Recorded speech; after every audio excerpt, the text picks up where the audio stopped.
Well, alam nyo kasi yung issue of deportation and asylum is governed by international law, which as I said is my home court because I have taught international law for 20 years, hindi lang sa Pilipinas, sa Singapore at sa Amerika. So I know exactly what to do, and I think kung nagkukonsulta sila sa international law experts, ang masasabi ko lang, don't waste your time. Tatalunin ko at tatalunin ko ang gobyerno ng Pilipinas, hindi nila ako makukuha dahil ako nga po ay asylum seeker at mayroong karapatan ng non-refoulement. Lalong-lalo na ang pipresenta ko lang naman ay yung resolution ng piskal, no? Kung saan ako ay kinasuhan nga ng non-bailable na wala po talagang saysay. Mantakin nyo, ang tanging dahilan nila kaya ako nagkaroon ng non-bailable case ay dahil daw ako ay nag-text at tumawag, nagpa-follow up para dun sa lisensya daw ng Lucky South 99. Aba, yun daw ay criminal na. Follow up ko na ron, ano?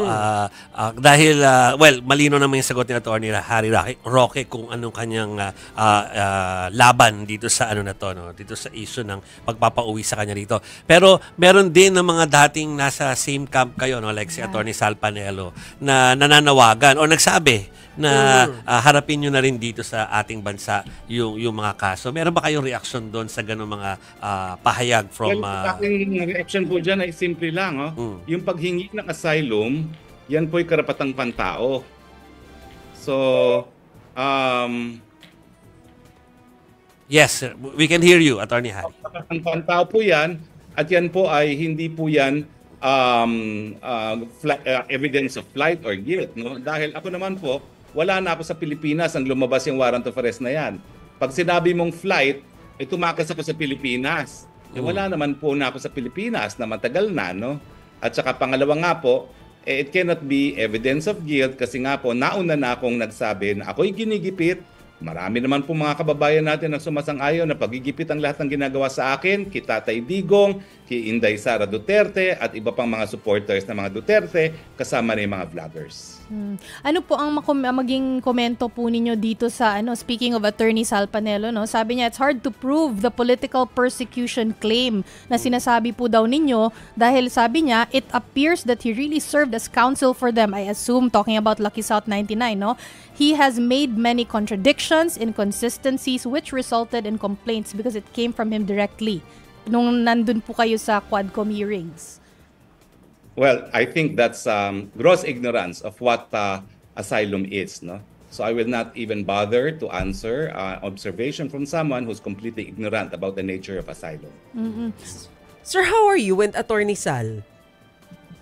Well, ako, di ko siya pinapansin, pero, you know, I understand where he's coming from. Kasi kung maalala nyo, when I initially resigned in 2019, to run for the Senate and hindi natuloy because I had the heart attack, he volunteered to replace me. No? And ako naman, thank goodness mayroong replacement sa akin because being a spokes was a thankless job.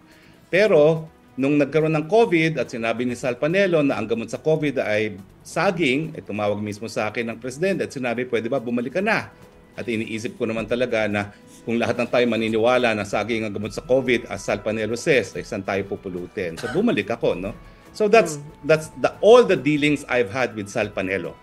But ang alam ko talaga, he really wanted to become spokesperson in 2019. And ako naman, ay naku, goodness gracious, alam mo naman yan na Maricel, no? It was such a thankless job. It's not a job that I would aspire for, nor would want to hold on to for a longer period of time. Attorney, alam namin na talagang it's your prerogative, no, na to seek asylum. Pero bakit po hindi ninyo harapin na lang po bilang kayo po ay abogado, magaling na abogado, harapin nyo na lang po ang kaso? Total, yung burden of proof nasa prosecution naman po. Sino ba nagsabing hindi ko inaharap? Noong makalawa lamang, ako po'y nag-execute na ng motion for reconsideration na ninotaryo dito ng Philippine Consulate. Kalokohan po yung mga nagsasabing hindi ko inaharap because I'm availing of all legal remedies sa isang resolution mga piskalya na wala po talagang basihan. So I have filed or I will file a motion for reconsideration today or file na siguro today because I'm sure the motion for reconsideration was received by my office yesterday, Monday, and I will have further remedies before our judicial system.